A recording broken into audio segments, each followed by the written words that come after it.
To people analytics, we can drive more efficient HR practices because, quite simple, we don't have to remember that the person needs to do project management skills and then later forget about it, and then someone in performance evaluation find out, oh, this person lacks the performance management skills, you should work on it, and then, we have an inefficient process. If we do it right, and I already explained this, if we do this right, we'll also be more effective. We'll be able to bring up people to competent levels where they are able to perform their job well, quicker.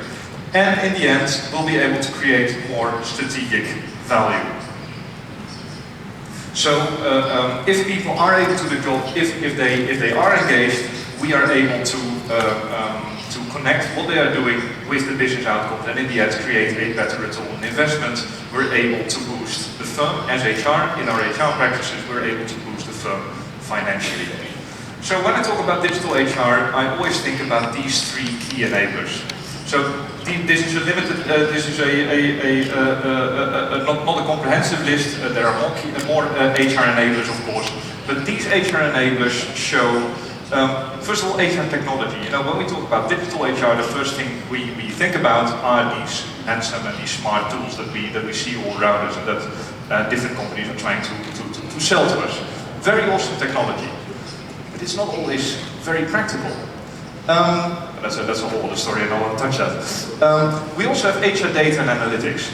This technology is creating a lot of data, and we need to do something with the data. And if we're smart, we can align the different technologies with the data that we're actually looking for, and we can boost business performance. And I'll give an example about that later.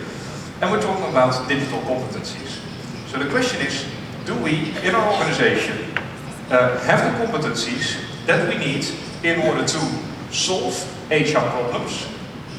Can we then find the relevant software to implement that and to actually, create actions and have those problems solved? And can we then, from that technology, also create the data that we need to monitor how effective we are? And can we then, based on the data and the analytics, improve that process? And if we start to become very, very good at this, we are actually nailing digital HR. So that's very much my vision on what digital HR is and what the focus should be. If you talk about developing skills in digital HR, that's what you should try to master and try to integrate in your organizations. So these different categories need to align.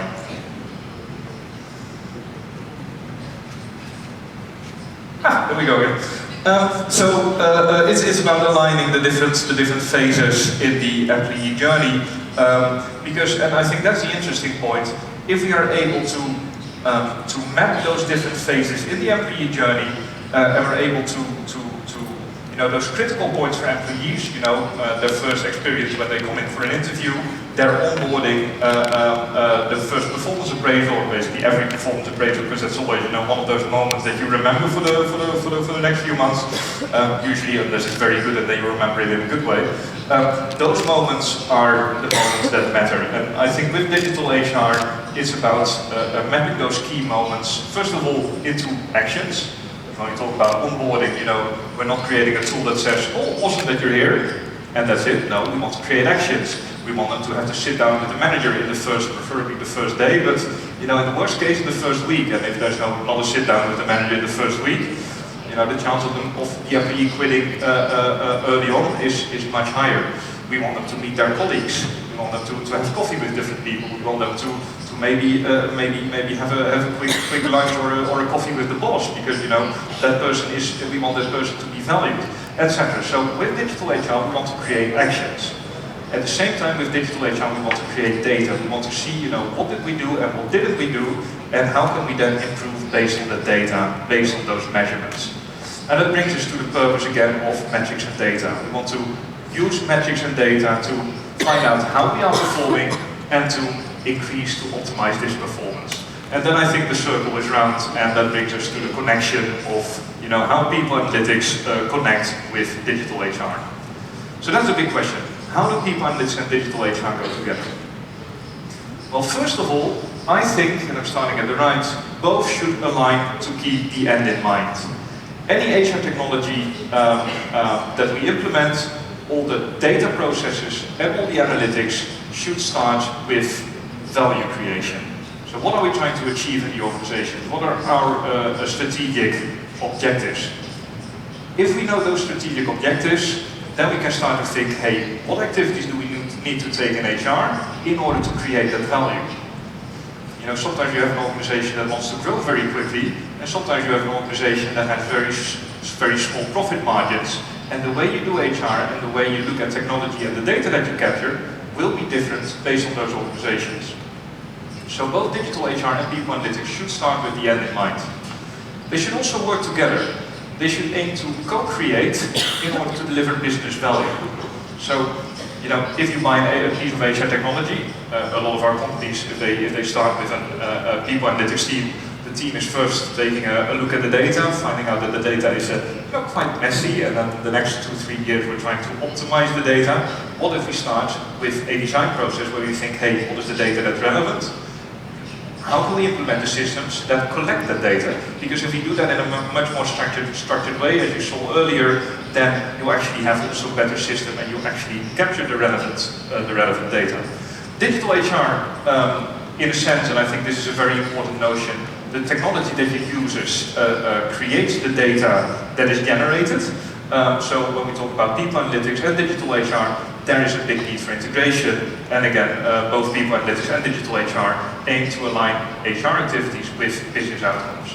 And if we do that very well, if we keep the end in mind, I think we can create a lot more value with digital HR. And I would like to conclude with an example of a company that did this very well in a very cool case study. This company is Rolls-Royce. We all know Rolls-Royce from the fancy cars. Rolls-Royce creates engines for aircrafts. Rolls-Royce has about 50,000 people working on very highly technological, advanced processes and projects and products. So for Rolls-Royce, it's very important to hire the best engineers and the best business people they can find. As is for any organization, but Rolls-Royce has a lot of people who are interested in working at it because it's a very cool brand. So the question is, how do you get as many people in so you can make the most strict selection that you can make in order to boost that value, in order to find the best engineers who can then make the most innovative products so you stay, top of the market, you are a state-of-art company.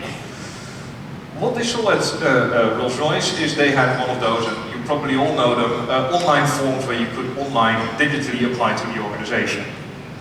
And a lot of people every year applied, or went online, went to the forms, filled in their details, and then they got an automated assessment. And about 30% of people dropped out at some point, in that assessment. So it meant, from the top of my head, that for business people, 76% completed the full recruitment process, and then 24% dropped out at some point. So Rolls-Royce was thinking, this 24%, that's thousands of people, potentially people that we can hire, people that are better than the ones we're hiring now. So what if we create a bigger employee pool? What if we create a bigger employee pool and then are able to make a stricter selection and get even more qualified talent? So that's what they try to do, and they try to do it with a chatbot. Chatbots are, these days, they're all the rage. But the big question is, how do we implement chatbots in a smart way? Rolls-Royce had a very clear vision on, hey, these chatbots need us to engage people so we get actually a better completion rate, so we can be more stricter in our selection criteria. So they implemented this chatbot, and the completion for in this case, the business professionals that they were hiring, they had different rates for engineers and for business professionals.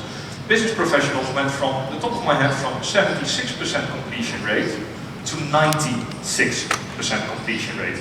96% of the people who started this process would finish it, which is an astonishing rate. They did it through the use of a chatbot by making it very interactive and by just doing that process much better. So they were able to capture almost 30% more leads, or in this case, recruits, people coming in applying to the organization. And in doing so, as you can imagine, if you talk about business value, as a company, if you have that 30% more applicants, you can have stricter selection criteria. You can make sure that you hire the crème de la crème, the best of the best, in order to, in the end, push your company forward. So I think that's a fantastic example of how you can use HR technology, not just as a gimmick, because everyone is using chatbots and we should have a chatbot too, because that's the thinking that we see too often still. it's about how can I leverage a piece of technology as a means to an end.